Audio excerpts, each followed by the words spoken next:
Sağ olasın, Allah razı olsun. Ya bu sesleri var, basın yasını, muhasebinin başına eğer bodro, çürük, malzeme çürük sıkıntı vereceğim. Buyurun. Ama ben cahilim var, derim ama haklı işim var köylü olarak. Yapın. İtibaren gel. Gel hatta bizden bela.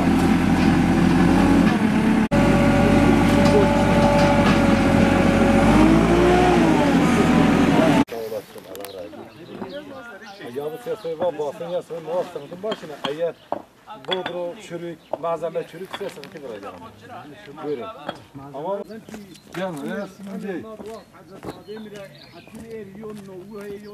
İstinad duvarı olması lazım. Bak burada istinad duvarı yok. Buradan yüklü bir traktör gelirse dolgu topraktır. Buradan bir traktör yüklü gelirse bir traktör kum bu caddeyi götürür aşağıya. Yani burada 2 tondan fazla yük gelmez. Yani 2 tondan fazla yük taşımaz bu yol. Ayrıca bu yol gerek şu an buranın 3 metre olması lazım. 3-4. O ancak bakın Ana dikkat yol edin ancak burası bak benim metreme göre 2 de yoktur. Bak yok 2 yok. 2 yok. Şu an 2 metre yok. Buyurun bak. Buyurun. Yani bakın dikkat edin. Yani bir eşek yükü ancak buradan geçer. Bakın bir de mahalleye gelin. Bakın buradan gelinmemiş. Evet. Bak sanki o bu köyün vatandaşı değil. İşte burası da diyorlar ki proje budur. Yani bize resmi diyor bu muhtar. Şu an ayrıca burada bak evler var. Bak bu görüyorsun. Bak burada 2 ev daha var. 3 ev var hatta. burada 7 tane var. Bak burada 7 tane ev var. Evet. Artı buradan aşağı halkın çeşmesi var. Direkt toplu ana yola giden yol var. Müşterek bir çeşme var. Ayrıca buradan bir yol direkt ana yola bağlanıyor. Yapılması lazımken o da yapılmamış. Buraya kadar yapılmış. Şu an diğer evler mahrumdur. Gelin bakın burada da ev var. Çeşme var. Bazı diyor işte bizde proje budur. Yani artık burada bir alem kolan var. Yani bir denk dolap var bu işin içerisinde. Artık onlar biliyor bu işi. Yani biz bu bilmiyoruz. köyün dışında başka böyle bir şey. Bu köyün dışında başka bir köyde bu şey yoktur bu yollar. Diğerlerinin hep kapısının önüne kadar yapılmış. Bütün çevreyi yapmış. Hiçbir yer paket taşsız bırakmamıştır. Düzgün yapılmamış. Tamam yol düzgün zaten ben geçen sene muhtara söyledim. Dedim bak bu istinad duvarı yapmazsa bu hepsi çökülür.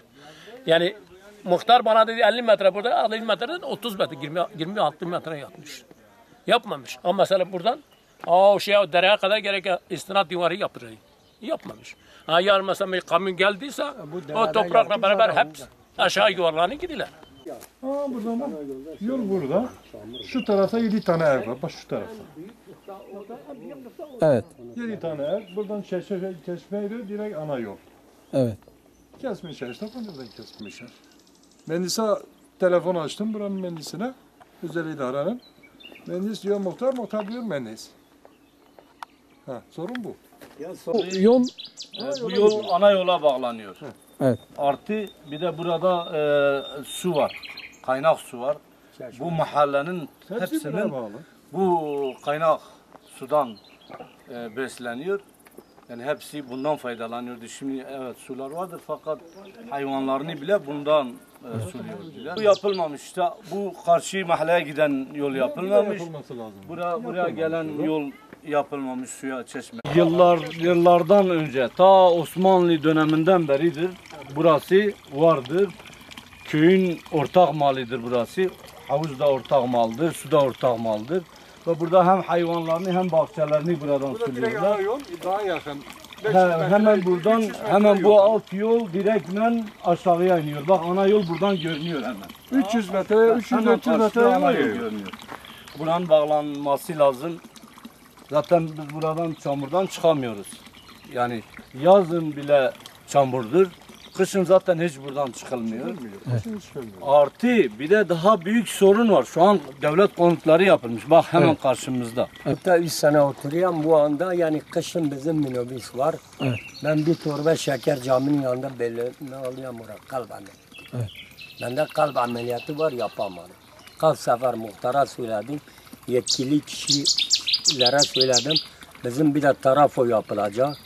Yani doğru dürüst ama trafo var ne ceyran var. Yani işte bütün yol köy çıkışı oradan geliyor. Ana yol. O da yapılmıyor. Kamyon Yani yolu, o da son iş yolu projede hep yok. ana çıkış yolundan geliyor yapmamış. Bineye kadar karotaşı yaptı.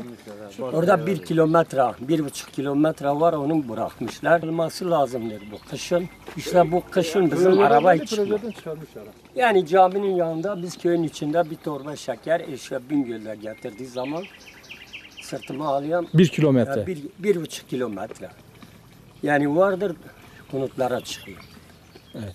Yani yapılmadı. İşte bu bütün köy en az 50 tane ev oraya bak. Kışın yani yem için, hayvan için yani biz çok rezalet çektik. Evet. Muhtar da bunu dedi, bu sene de değil, diğer seneye asfalt yapar. Bizim öğrenci bazı var, köyde bırakırlar. Bingöl'de lise okul getirin, servis getirip köyde bırakır.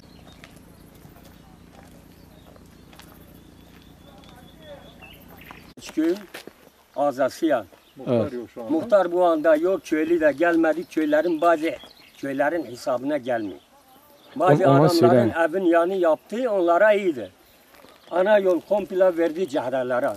Karotaşı büyük cehdelere verdi, köy içi kıstırdı. İşte 50 metre burada bir duvar yapılacak. Metredir, buraya 50 metre bu duvar yapılacak. Projede 50 mi vardı? 50'dir, 60'tir, 10 kesildi 50 metre. 50'nin yerine 24 yapıldı. 24 metre yap. 24 metredir. Ha burada da 3 metre şey etmiş gerek ya burada Bir gerek 60, 80 santim daha kaldıraydı. 80 santim daha kaldırırlar. Ha karşıya bak belki bir kamyon geldi oraya nasıl geçiş yapar. Ve oradan aşağı gider. Yani o duvar gerek ya başa baş yapılacak. Köyün içine bazı yerlere verilmiş. Kesilmiş bazı yerlere verilmiş. Köyün dışına. Bu Yamaç köyü olarak 170-180 hanelik bir evimiz var Yamaç köyünde. Bir 40-50 tanesi bu mahalledir. Yüksek yani arka kısımda olan. Diğer kısmı da köyün alt tarafındadır. Şimdi bazı yerlere bazı sıkıntılar yok. Fakat bu mahallede şu anda mesela bu yol 4-5 metre olması gerekirken şu anda burası en fazla 3 metre.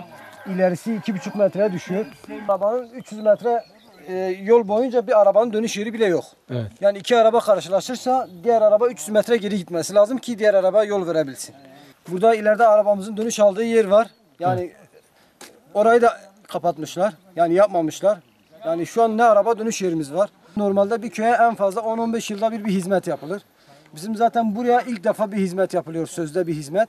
Bu hizmet de gereği gibi yapılmıyor. Baştan savma aynı şekilde. Yani artık birilerinin para kazanması için bir proje yapılmış. Yani sen buraya git, bu köye bu hizmeti yap, bu parayı sana vereceğiz. Artık kırışacaklar mı, ne yapacaklar onlar biliyorlar. Biz onları Allah'a havale ediyoruz. Aynı zamanda dünyada da biz gidip hakkımızı arayacağız, savcılığa şikayet edeceğiz. Gerekirse keşif getireceğiz. Bu şekilde yapılacaksa yani hiç yapılmasın istemiyoruz. Biz eski şeyimize razıyız. Hiç olmasa deriz ki bize bir şey yapılmamış.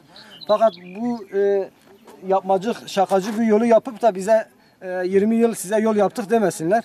Bu yol değildir. Hizmet de değildir. O yüzden bunun gereğinin yapılmasını istiyoruz. Yetkililere buradan sesleniyoruz. Vermiş olduğu ihaleler kimlere vermişlerse gelip kontrol etsinler, keşif yapsınlar, projeyi kontrol etsinler. Bu iş muhtardan mı bitiyor, mühendisten mi bitiyor, işi alan müteahhitten mi bitiyoruz bilmiyoruz. Hakkımızı arıyoruz, artık yetkililere sesleniyoruz. Gelip bir keşif yapsınlar.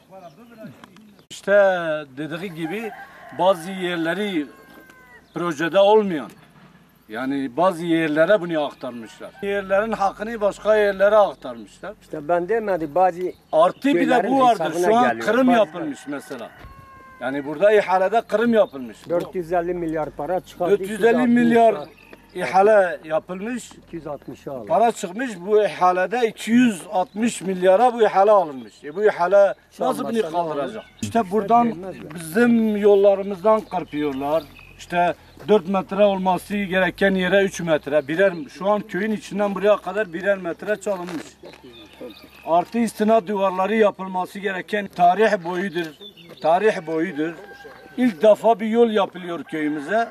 O da sağlam, temiz bir yol yapılsın. Hani adamın biri demiş ya, ben işte ucuz şey alacak kadar zengin değilim yani. Ne demektir bu? ucuz şeyi aldığı zaman hemen arıza verir, bozulur. Bunu da yola benzetelim. Eğer bu yolun maliyetini tam vermezsen, hakkını tam vermezsen, ucuz bir şekilde yapmaya çalışırsansa bu yol tekrar yapılacak. Bir daha 2 sene sonra bunun ihalesi bir daha yapılacak. Bir daha müracaat yapılacak. Bir daha devlet gelecek. Bu işte yolumuzun hali de budur. Bu para boşu boşuna gidecek. Bu para da hep halkın sırtından çıkacak. Yazıktır, günahtır yani. Tamam dedi ya rak. Egmen ya rak. Ben su istasyonuna atma. Hani buraya aşın azı ekaradan aşın yaşın edin var. Bugün yok bir yardım mı gel?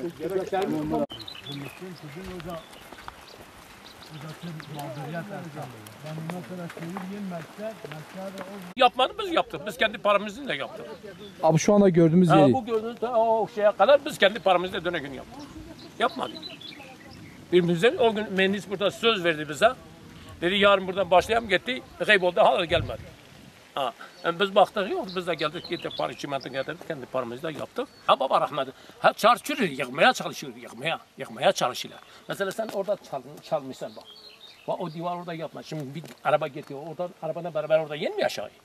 Ha, burada bir de ikincisi de 3 metre kırmızı toprak doldurmuş. Ha, buradan mesela buraya gelen çamur olayı ben atayım buraya. Ben kendi şahsımla diyeyim. Şimdi başka yer yoktur atayım. Ha, mecbur kadın burası beton yaptı. Ha, başka çaresi yoktu. Ha, şimdi yazık sen 3 metre kaldı. 1 metre daha yaptıraydın. Sen bize söz verdin, namus sözünü verdin. Bir şey yapmadın. Mühendis, müteahhit hiç gelmiyor. Müteahhit muhtara bağlıdır. Muhtar ne dese odur. Var tarafa divarda. Baba bu divarı da dekerer. Allah bir geçme var ki. Malum tu dünya bırak ki ama tu şapra.